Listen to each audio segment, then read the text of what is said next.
आदर्श विद्या मंदिर द्वारा संचालित ऑनलाइन कक्षाओं में आप सभी भैया बहनों का हार्दिक अभिनंदन है, स्वागत है।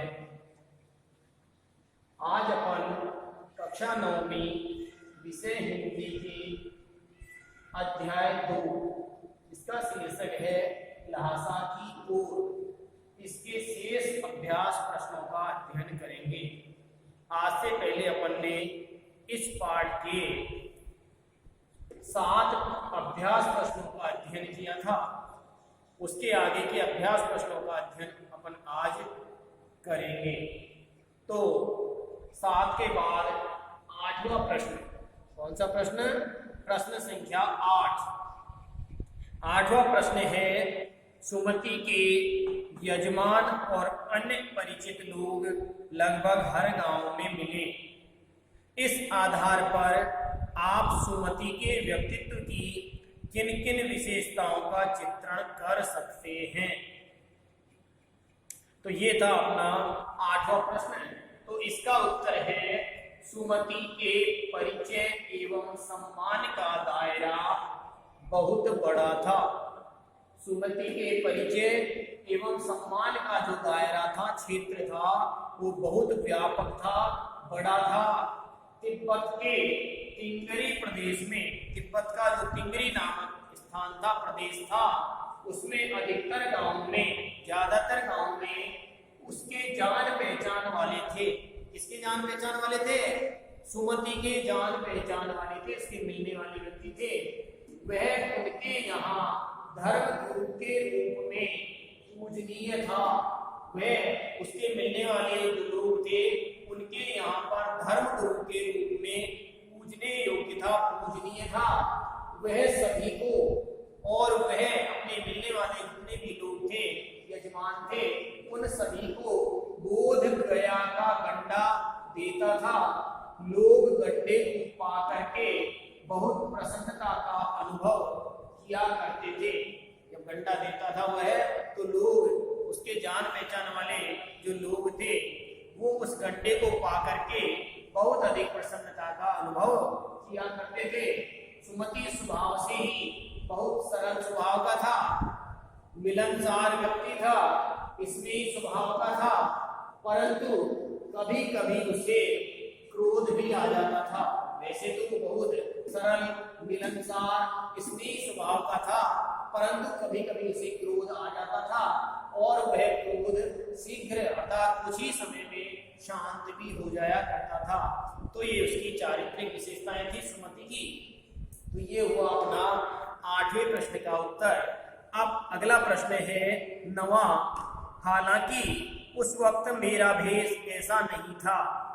जब यात्रा कर रहे थे तो सुमति ने कहा है कि हालांकि उस वक्त मेरा भेष ऐसा नहीं था कि उन्हें कुछ भी ख्याल करना चाहिए था।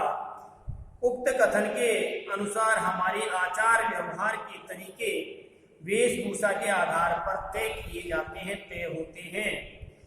आपकी समझ में यह उचित है अथवा अनुचित है? अपने विचार इस संबंध में आपको लिखने हैं। तो इस प्रश्न का उत्तर है, यह सच है, यह वास्तविक सत्य है कि लोग बहुधा अर्थात अधिकतर आचार व्यवहार के तरीके वेशभूषा के आधार पर तय कर लेते हैं। वेशभूषा अच्छी है तो लोग समझते हैं कि इसका जो आचार व्यवहार है वो अच्छा होगा।